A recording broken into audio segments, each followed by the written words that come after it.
नमस्कार दोस्तों, भारत के सबसे बड़े ऑनलाइन प्लेटफॉर्म अनअकैडमी पर आप सभी का हार्दिक अभिनंदन है।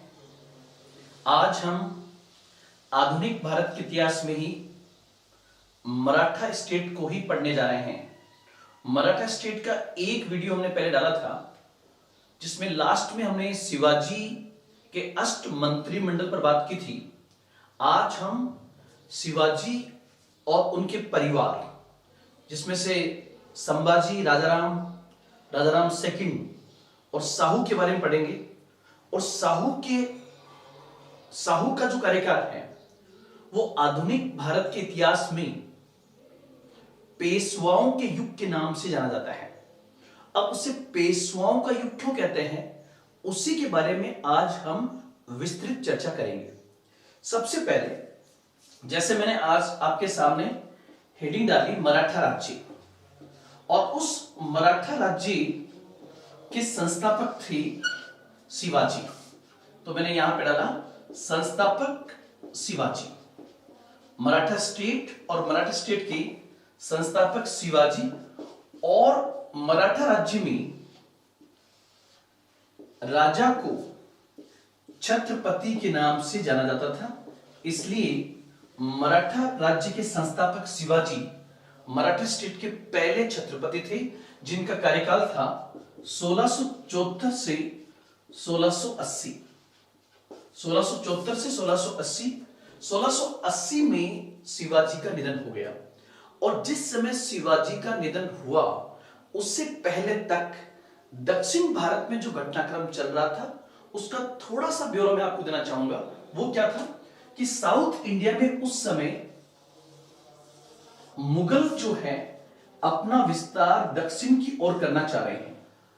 तो मुगल अपना विस्तार दक्षिण भारत की ओर करना चाह रहे हैं और इसी समय यहां पर बीजापुर और गोलकुंडा अलग अलग मुगलों को टक्कर दे रहे हैं।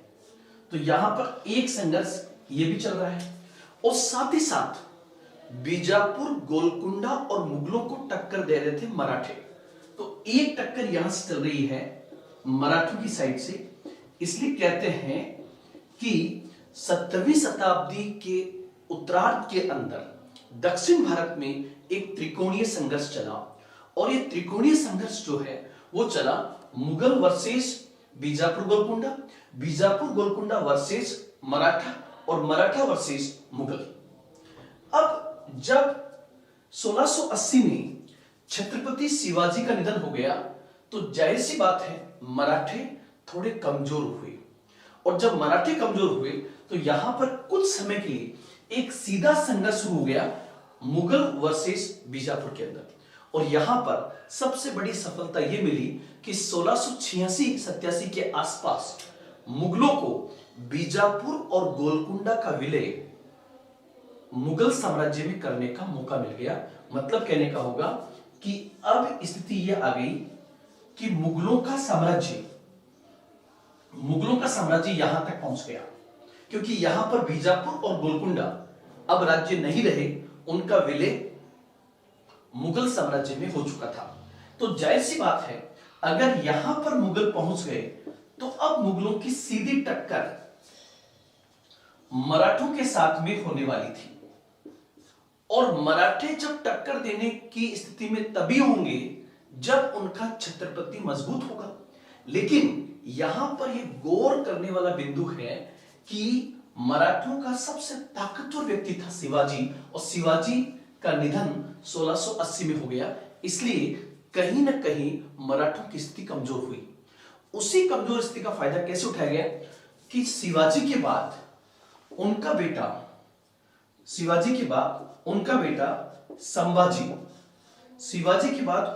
संभाजी छत्रपति बना। और संभाजी का जो कार्यकाल था वो बेसिकली 1680 से 1689 था। 1680 to 1689 था। 1680 से 1689 था। अब यूपीएससी प्री एग्जाम के पॉइंट से या आरएस के पॉइंट से आपको कौन कौन से बिंदु यहां पर ध्यान में रखने चाहिए, वो है नंबर 1, संभाजी के और मुगलों के आरंभ में संबंध बेहतर थे, इसलिए मुगलों ने संभाजी को उच्च मनसब प्रदान किया। तो पहला पॉइंट तो आपको ध्यान रखना है कि शुरुआत में संबंध अच्छे थे तो उच्च मनसब उनको प्रदान किया गया, पहला पॉइंट। दूसरा, संभाजी ने गलती कहां की? तो औरंगजेब का एक बेटा था अकबर सेकंड। वो अकबर सेकंड औरंगजेब से विद्रोह करके अजमेर भागा और अजमेर से वो दक्षिण भारत में आया और दक्षिण भारत में मराठा राज्य में संभाजी ने उसको संरक्षण दिया। इसके कारण मुगल मराठों से नाराज हो गए और कहीं ना कहीं आपको ध्यान रखना, मुगल अपना विस्तार इस साइड में करना भी चाहते थे। मतलब औरंगजेब को एक मौका मिल गया कि क्यों न लगे हाथ बीजापुर और गोलकुंडा के बाद मराठों के भौगोलिक क्षेत्र पर भी मुगलों का आधिपत्य स्थापित हो जाए। इसलिए यहां पर एक बड़ी घटना होती है और वो क्या थी कि अकबर सेकंड को जब संभाजी ने संरक्षण प्रदान किया तो इस बात से औरंगजेब और ज्यादा नाराज हुआ और इसके कारण उसने अपने एक सेनापति मुबारिज खां को दक्षिण भारत में भेजा। यहां पर आप लोग ध्यान रखना, नाम है मुबारिज खां। मुबारिज खां को दक्षिण भारत भेजा और मुबारिज खां ने 1689 में 1689 के अंदर संभाजी की हत्या कर दी। संभाजी की हत्या, तो यहां पर ध्यान रखना, संभाजी की हत्या औरंगजेब के सेनापति मुबारिज खां के द्वारा कर दी। अर्थात मुगलों ने मराठों के छत्रपति को ही मार दिया।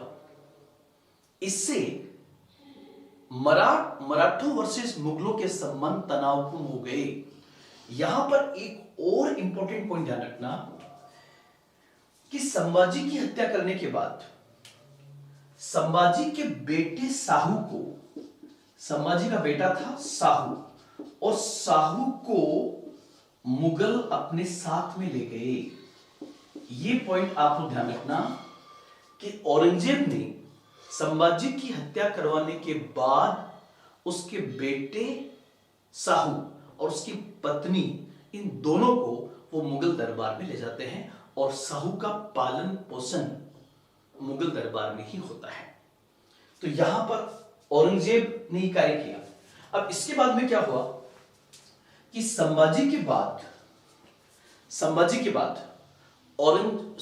बाद शिवाजी का दूसरा बेटा, उसका नाम था राजा राम। राजा राम छत्रपति बनता है और राजा राम का कार्यकाल 1689 से लेकर 1700 तक रहता है। राजा राम बेसिकली संभाजी से थोड़ा सा ठीक था, लेकिन उसे मुगलों के जबरदस्त हमलों का सामना करना पड़ा। इसलिए कहते हैं कि वो जीते जी कभी भी छत्रपति के पद पर, गद्दी पर ही नहीं बैठ सका। आपसे एग्जाम में क्वेश्चन अगर ये पूछे कि वो कौन सा छत्रपति था जो अपनी गद्दी पर ही नहीं बैठ सका, तो उत्तर होगा राजा। इसे गद्दी पर न बैठने वाले शासक के रूप में भी जाना जाता है। कुल मिलाकर राजाराम का निधन 1700 में हो गया। राजाराम के बाद उसका बेटा था जिसका नाम था शिवाजी सेकंड। इस शिवाजी सेकंड को छत्रपति बनाया गया। अब शिवाजी सेकंड जब छत्रपति बना तो शिवाजी सेकंड एक अल्पवयस्क बच्चा था, इसलिए इसकी संरक्षक इसकी मां ताराबाई बन गई। तो यहां पर ध्यान रखें, इसकी संरक्षक जो है वो है ताराबाई जो राजाराम की पत्नी है और शिवाजी सेकंड की मां है, वो उसकी संरक्षक बन गई। मतलब सत्ता इसके हाथ में रही और इसका टाइमिंग है 1700 से लेके 1707 तक। 1700 से लेके 1707 तक का कार्यकाल जो है वो बेसिकली शिवाजी सेकंड का कार्यकाल है। लेकिन आपसे एग्जाम में जो क्वेश्चन पूछा जाएगा वो दो क्वेश्चन यहां से बनेंगे। पहला क्वेश्चन क्या बनेगा, ध्यान रखना, इस टाइमिंग में 1700 से लेकर 1707 तक का जो टाइमिंग है, इस समय औरंगजेब जिंदा है और मुगल साम्राज्य काफी मजबूत था। इसलिए मुगलों के लगातार हमले मराठों पे हो रहे थे। अब मराठों के सामने उनके जीवन मरण का प्रश्न था, और वो भी तब जब उनका छत्रपति एक अल्प वयस्क बच्चा था और मराठा सरदार आपस में लड़ रहे थे। तो यहां पर शिवाजी सेकंड का कार्यकाल इतिहास में एग्जाम के पॉइंट से अगर पूछा जाए तो किस नाम से जाना जाएगा? मराठा स्वतंत्रता संघर्ष के नाम से। मतलब यहां पर मराठे अपनी स्वतंत्रता के लिए संघर्ष कर रहे हैं, तो उत्तर होगा मराठा स्वतंत्रता संघर्ष के नाम से। मराठा इंडिपेंडेंट स्ट्रगल के नाम से जाना जाता है 1700 से लेके 1760 तक का कार्यकाल। ये पॉइंट आप ध्यान रखेंगे। तो मेन पॉइंट, शिवाजी पहला छत्रपति, शिवाजी के बाद उनका बेटा संभाजी, संभाजी के बाद राजाराम, और राजाराम के बाद राजाराम का अल्प वयस्क बेटा संभाजी, लेकिन सॉरी शिवाजी सेकंड, और शिवाजी सेकंड का संरक्षक उसकी मां ताराबाई थी। अब इसका कार्यकाल 1700 से लेकर 1760 तक है। यहां पर दो पॉइंट आप लोग ध्यान रखना, क्या कि एक ऐतिहासिक घटना होगी, और वो ऐतिहासिक घटना है कि 1707 में औरंगजेब का निधन हो जाएगा। 1707 में औरंगजेब का निधन हुआ। आप इस घटना को ध्यान से देखें। जैसे 1707 में औरंगजेब का निधन होगा, उसी के साथ मुगल साम्राज्य की स्थिति कमजोर होगी, और जब मुगलों की स्थिति कमजोर होगी तो कहीं ना कहीं उसी समय मराठों को उठने का समय मिल जाएगा। और हम लोग जानते हैं, एक पूरा वीडियो हमने बनाया था कि औरंगजेब के बाद के काल को इतिहास में उत्तरवर्ती मुगल साम्राज्य के नाम से जाना जाता है, जो मुगलों का पतन का काल था। और जैसा कि मैंने उस वीडियो में पूरा बताया था कि औरंगजेब के निधन के बाद उसके बेटों में ही उत्तराधिकार का संघर्ष शुरू हो गया। उसके 4 बेटे थे, जिसमें से एक अकबर सेकंड था, 3 बेटे और थे, मुअज्जम, मोहम्मद आजम और काम बख्श। इन तीनों में उत्तराधिकार का संघर्ष हुआ। उस संघर्ष में मुअज्जम की जीत हुई, और मुअज्जम जो है वो बहादुर शाह फर्स्ट के नाम से मुगल बादशाह बन गया। तो यहां पर हम देखें, औरंगजेब के बाद, अगर औरंगजेब के बाद देखें तो यहां पर जो मुगल बादशाह बना वो बना बहादुर शाह फर्स्ट। और जैसा कि आप लोग जानते हैं कि बहादुर शाह फर्स्ट जो था वो औरंगजेब का बेटा था, और बेटा कहलाता है राजकुमार। लेकिन यहां पर विडंबना यह है कि औरंगजेब एक काफी लंबे उम्र लेकर के मरा।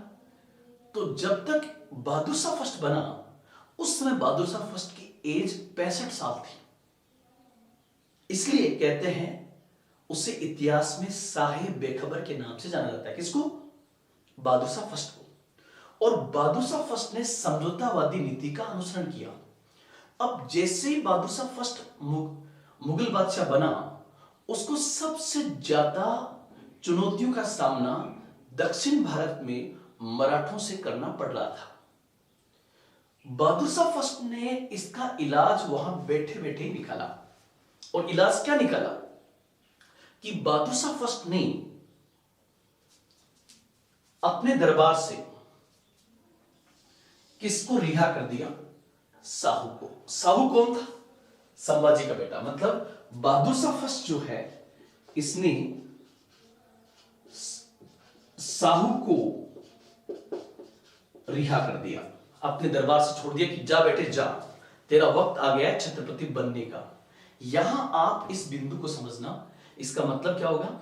अभी तक संघर्ष चल रहा था मुगल वर्सेस मराठा, लेकिन मुगलों की स्थिति कमजोर है, और उस स्थिति का फायदा उठाकर मुगलों ने सोचा अगर हम मराठों से लड़ेंगे तो स्थिति और डाउन होगी।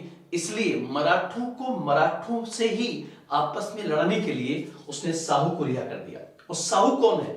साहू बेसिकली संभाजी का बेटा है। तो फिर उस समय, जिस समय बहादुर शाह फर्स्ट इसको रिहा कर रहा है, उस समय यहां पर छत्रपति कौन है? तो होगा शिवाजी सेकंड। मतलब ये शिवाजी सेकंड और साहू दोनों चचेरे भाई हैं और इन दोनों भाइयों को ही ये लड़वा देगा। इसी युद्ध को इतिहास में, इस वार को इतिहास में 1707 का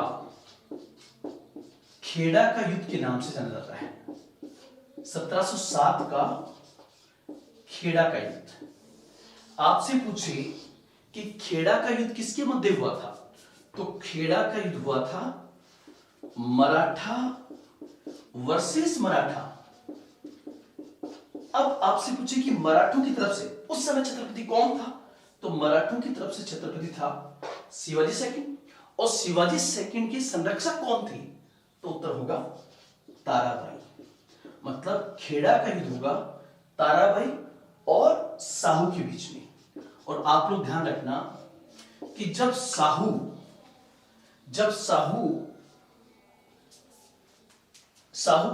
अब साहू तो इतना योग्य है नहीं, वो तो मुगलों के दरबार में था, लेकिन साहू को किसका सपोर्ट मिल गया, एक तो इसको मुगल समर्थन मिल गया, मुगल सपोर्ट मिल गया, इसलिए ताकतवर बन गया।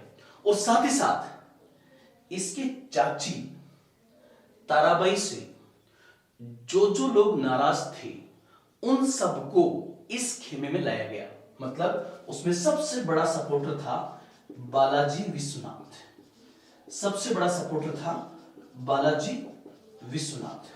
तो मुगल समर्थन और बालाजी विश्वनाथ, इन दोनों के मिलने से खेड़ा के वार में साहू की जीत हुई। इसलिए कहते हैं कि 1707 के बाद छत्रपति कौन बना, तो बना साहू। लेकिन ध्यान रखना, साहू भी अपने पिता संभाजी की तरह एक योग्य व्यक्ति नहीं था। और जो लोग योग्य नहीं होते हैं उनके घर की चाबी किसी और के पास होती है। यहां मैं संकेत करना चाहूंगा कि जैसे साहू छत्रपति तो बन जाएगा, लेकिन साहू के समय मराठों की कमांड किस व्यक्ति के हाथ में होगी, तो उत्तर होगा बालाजी विश्वनाथ। मतलब बालाजी विश्वनाथ के पास में होगी। तो अब हमने जैसे यहां पर हेडिंग लिखी, यहां पर मैंने हेडिंग के रूप में आपके सामने लिखा और यहां पर आ गए साहू। और साहू कौन है, तो साहू मराठा स्टेट का छत्रपति है। और कार्यकाल क्या था, तो 1707 से 1748, 1748। ये मराठा राज्य के छत्रपति के रूप में साहू का कार्यकाल है। और साहू ने शुरुआत में बालाजी विश्वनाथ को सेनाकर्ते के पद पर नियुक्त किया और बालाजी विश्वनाथ ने साहू की स्थिति को मजबूत कर दिया। अब थोड़ा सा मैं आपको पीछे ले जाना चाहूंगा कि शिवाजी महाराज ने, छत्रपति शिवाजी ने मराठा राज्य के संचालन के लिए अष्ट मंत्रिमंडल की स्थापना की थी, जिसकी चर्चा मैंने पिछले वीडियो में की है। उस अष्ट मंत्रिमंडल का सबसे महत्वपूर्ण पद था पेशवा। और ध्यान रखना, पेशवा वंशानुगत नहीं होता था, वंशानुगत का पद केवल एक था और वो था छत्रपति का पद। लेकिन साहू ने 1713 में बालाजी विश्वनाथ को अपना पेशवा नियुक्त कर दिया और इसी के साथ पूरी ताकत पेशवाओं के हाथ में आ गई। इसी घटनाक्रम को आधुनिक भारत के इतिहास में पेशवाओं के युग के नाम से जाना जाता है। तो हम यहां पर ये कह रहे हैं कि साहू छत्रपति जरूर है, लेकिन साहू के समय को इतिहास में किस नाम से जाना जाता है, तो उत्तर होगा पेशवाओं का युग, पीरियड ऑफ पेशवाज। और पेशवाओं का युग, उसमें साहू ने नंबर 1 बालाजी विश्वनाथ को अपना पेशवा नियुक्त किया 1713 के अंदर, 1713 में। और इसका कार्यकाल था 1713-1719। यहां पर एक गौर करने वाली बात है कि बालाजी विश्वनाथ कितना समझदार था। कि उसने छत्रपति का पद अपने हाथों में नहीं लिया, बल्कि उसने केवल पेशवा का पद लेकर के छत्रपति की तमाम शक्तियों को अपने पास केंद्रित कर लिया। इसलिए इतिहास में इस युग को पेशवाओं के युग के नाम से जाना जाएगा।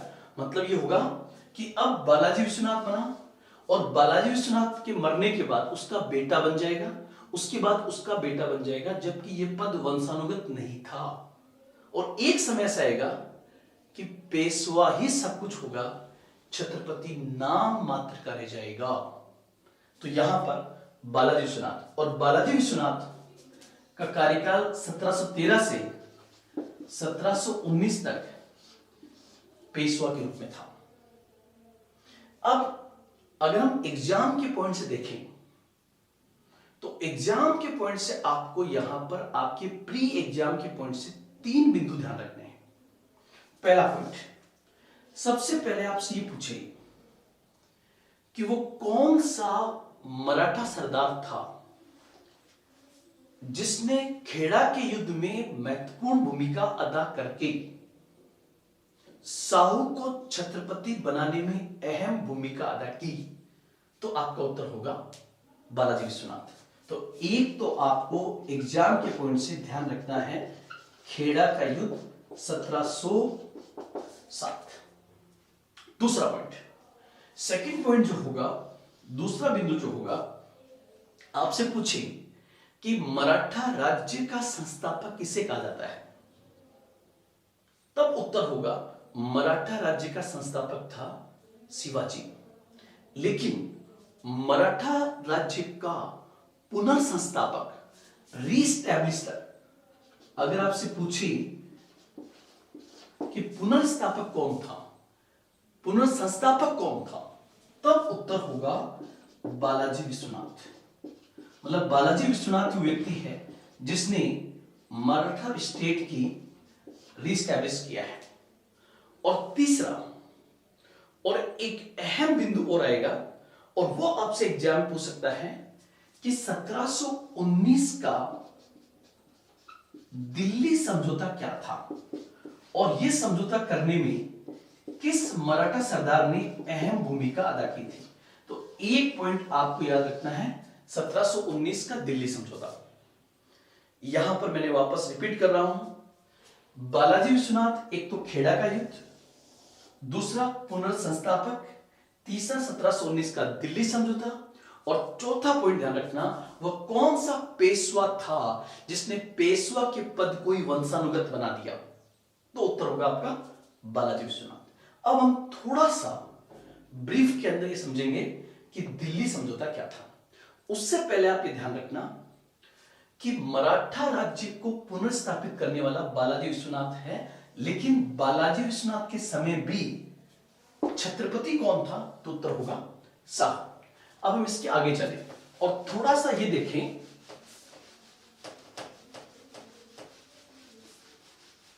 आपको थोड़ा सा ये पॉइंट देखना पड़ेगा कि 1719 का दिल्ली समझौता क्या था। तो दिल्ली समझौता समझाने के लिए मैं आपको थोड़ा सा वापस मैप बना के समझाऊं, और मैप में आप ध्यान रखना, इस जगह पर जहां पर आज का महाराष्ट्र है, उस महाराष्ट्र वाली जगह पर स्टेट था मराठा राज्य, और इस जगह पर यहां पर स्टेट था मुगल साम्राज्य। यहां पर मुगल साम्राज्य था, और मुगल साम्राज्य की मजबूत स्थिति रही है 1707 के औरंगजेब के कार्यकाल तक।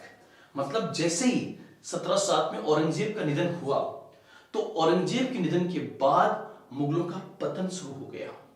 और ध्यान रखना, पतन कब शुरू होता है, जब किसी राजा के दरबार में पंचायती दूसरे लोग करते हैं।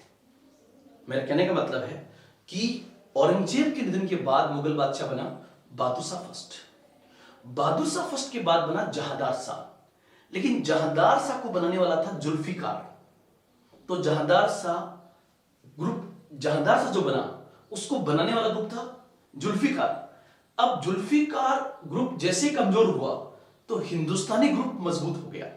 ये दरबार में बने हुए गुट हैं। उस हिंदुस्तानी गुट में 2 भाई थे, जिसको कहते हैं सैयद बंधु।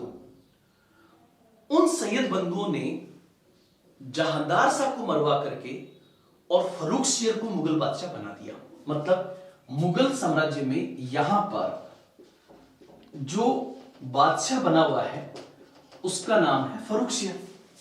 लेकिन फर्रुख शेर किसकी मदद से बना? तो उत्तर होगा फर्रुख शेर बना सैयद बंधुओं की मदद से। फर्रुख शेर बना सैयद बंधुओं की मदद से। अब सैयद बंधु कौन थे? मोहम्मद, हुसैन, हुसैन अली और अब्दुल्ला खान, ये दो भाई थे। इन्हें भारत के इतिहास में किंग मेकर के नाम से भी जाना जाता है। तो आप देखो यहां पर है सैयद बंधु। लेकिन मैंने आपको समझाया था कि सैयद बंधु हर समय केवल यही सोचा करते थे कि अगर फर्रुख शेर ने उनका कहना नहीं माना तो उसको मरवा देंगे। और उधर फर्रुख शेर सोचता था कि वो मुगल बादशाह को, फर्रुख शेर सोचता था कि वो सैयद बंधुओं को मरवा देगा। अब एक पॉइंट देखो आप कि मराठा राज्य किसके हाथ में है? शाहू के हाथ में। लेकिन वास्तविकता में किसके हाथ में है? तो वास्तविकता में यह है बालाजी विश्वनाथ के हाथ में। तो यहां मैंने लिख दिया बालाजी विश्वनाथ। अब थोड़ा सा डिटेल में देखिए, मराठा राज्य और मुगल साम्राज्य के बीच में हुआ 1719 का दिल्ली समझौता। अगर आपसे जस्ट ये पूछे कि दिल्ली समझौता किसके मध्य हुआ था, तो होगा मुगल साम्राज्य और मराठा राज्य के बीच। उस समय मुगल बादशाह कौन था? उत्तर होगा फर्रुख शेर। उस समय छत्रपति कौन था? उत्तर होगा शाहू। लेकिन इस समझौते को करवाने में किसकी भूमिका थी? तो इधर से भूमिका थी सैयद बंधुओं की और इधर से भूमिका थी बालाजी विश्वनाथ की। इन्होंने कराया है। इन दोनों के अंदर ऑब्जेक्ट में अंतर है। बालाजी विश्वनाथ मराठा राज्य को मजबूत करने के लिए कर रहा है और सैयद बंधु अपनी स्थिति को मजबूत करने के लिए समझौता कर रहे हैं। अब आपको अचंभा होगा कि समझौते में क्या था? समझौते में था कि बालाजी विश्वनाथ ने मराठा राज्य की तरफ से स्वीकार किया कि वो मुगलों को 10 लाख रुपए सालाना देंगे। 10 लाख रुपए सालाना भेंट देंगे और प्लस 10,000 घुड़सवार हर समय मुगल बादशाह की सुरक्षा में तैनात रहेंगे। आप वापस सुनना, बालाजी विश्वनाथ ने यह वचन दिया दिल्ली समझौते के माध्यम से कि हम मुगल बादशाह फर्रुख शेर की रक्षा के लिए 10,000 घुड़सवार हर समय दिल्ली में तैनात करेंगे। तो आपके दिमाग में आएगा सर इतना बड़ा एहसान क्यों? तो ध्यान रखना, बालाजी विश्वनाथ फर्रुख शेर की रक्षा के लिए नहीं बल्कि सैयद बंधुओं की रक्षा के लिए, क्योंकि सैयद बंधुओं ने किसको बनाया है? फर्रुख शेर को। और फर्रुख शेर मुगल बादशाह बनने के बाद किसको मारना चाहता है? सैयद बंधु। मतलब इनकी आपस की लड़ाई है और इस आपस की लड़ाई में सैयद बंधु अपनी रक्षा करने के लिए मुगल बादशाह के नाम पर 10,000 मराठों को दिल्ली में रखेंगे और साथ ही साथ यह भी कह दिया कि मराठे 10 लाख रुपए सालाना मुगलों को देंगे। आपको शायद जानकर और अचंभा हो कि मराठों के पास तो रेवेन्यू था ही नहीं, क्योंकि मराठवाड़ा क्षेत्र एग्रीकल्चर के पॉइंट से इतना उपजाऊ नहीं है, तो पैसे लाएंगे कहां से? तो बदले में क्या किया? ध्यान रखना, मराठा राज्य जो सबसे इंपॉर्टेंट वसूल का था उसको कहते हैं चौथ। यहां पर सैयद बंधुओं ने मराठों को दिया दक्षिण भारत से चौथ वसूली का अधिकार। मतलब 10 लाख रुपए सालाना और 10,000 घुड़सवार ये जब देंगे तो इसके बदले मुगल क्या देंगे? तो मुगलों ने दक्षिण भारत से चौथ और सरदेशमुखी वसूलने का अधिकार मराठों को दे दिया। इतिहास में अगर आपसे ये क्वेश्चन पूछे कि निम्नलिखित में से किस समझौते को मराठा राज्य का मेग्ना कार्टा कहा जाता है? तो आपका उत्तर होगा 1719 का दिल्ली समझौता। कुल मिला के मैं आपको कहना चाहूंगा कि दिल्ली समझौते ने कहीं ना कहीं मराठा राज्य को मजबूत करने में अपनी अहम भूमिका अदा कर दी और इससे मराठे कम से कम रेवेन्यू के पॉइंट से थोड़े निश्चिंत हो गए और साथ ही साथ उन्हें मुगलों के अंदर आंतरिक हस्तक्षेप करने का मौका भी मिल गया। और उस समय की भारत की ताकतों में जितनी ताकत थी, क्योंकि मुगल कमजोर हो रहे थे, तो ऐसा लग रहा था कि इन फ्यूचर में अगर मुगलों का कोई स्थान ले सकता है भारत के अंदर तो सकती थी मराठा राज्य। तो पहला आपने नंबर 1 जो पढ़ा वो पढ़ा बालाजी विश्वनाथ। अब बालाजी विश्वनाथ की 1719 में डेथ हो गई। 1719 में बालाजी विश्वनाथ जब डेथ हुई तब पेशवा का पद लगभग इस परिवार के पास में आ चुका था और बालाजी विश्वनाथ का एक बहुत ही योग्य बेटा था जिसको हम इतिहास में बाजीराव फर्स्ट के नाम से जानते हैं। अभी हाल ही में आपने मूवी देखी होगी रणवीर सिंह की, जिसमें बाजीराव के नाम से आया था, बाजीराव मस्तानी। वही बाजीराव किसका बेटा था? बालाजी विश्वनाथ का। तो अब हम थोड़ा सा पॉइंट पढ़ते हैं बाजीराव फर्स्ट के बारे में। बाजीराव फर्स्ट के बारे में तो पेशवाओं का युग नंबर 1 बालाजी विश्वनाथ, और बालाजी विश्वनाथ का बेटा था बाजीराव फर्स्ट। बाजीराव यहां पे 1713 से 1719। नंबर 2 जो बाजीराव फर्स्ट है उसका है 1720 से लेके 1740। कुछ बुक्स में दिया गया है कि वो 19 वर्ष की आयु में पेशवा बना। और ये जो टाइमिंग है ये जैसा कि आप लोग जानते हो 18वीं शताब्दी है और 18वीं शताब्दी में भारत अनेक रियासतों और रजवाड़ों में बटा हुआ था, क्योंकि जब मुगल साम्राज्य का पतन हुआ तो मुगलों के पतन होने पर बहुत सारे स्वतंत्र राज्यों का उद्भव हुआ, जैसे अवध, बंगाल, हैदराबाद, पंजाब, आमेर, जोधपुर, पटियाला, मैसूर, कर्नाटक, त्रावणकोर और मराठे। उन सब ताकतों में सबसे ताकतवर राज्य माना जाता था मराठा राज्य, और उस मराठा राज्य को एक नया पेशवा मिला और उस नए पेशवा का नाम था बाजीराव फर्स्ट। अगर हम एनसीईआरटी के पॉइंट से देखें तो एनसीईआरटी में स्पष्ट रूप से लिखा हुआ है कि 18वीं शताब्दी के जितने शासक हुए उन तमाम शासकों में बाजीराव फर्स्ट का कोई मुकाबला नहीं था। वो बहुत ही योग्य, साहसी और एक कुशल राजनेता था। उसने अपने अदम्य साहस से अपने 40 साल की जिंदगी में उसने जितने युद्ध लड़े उसमें किसी भी युद्ध में उसने हार नहीं मानी, बल्कि वो सामने वाले को पराजित करके ही आया।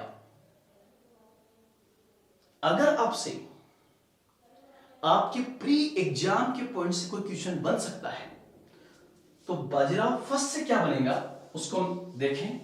तो बाजीराव फर्स्ट से नंबर 1, बाजीराव फर्स्ट से पहला क्वेश्चन बनेगा आपका,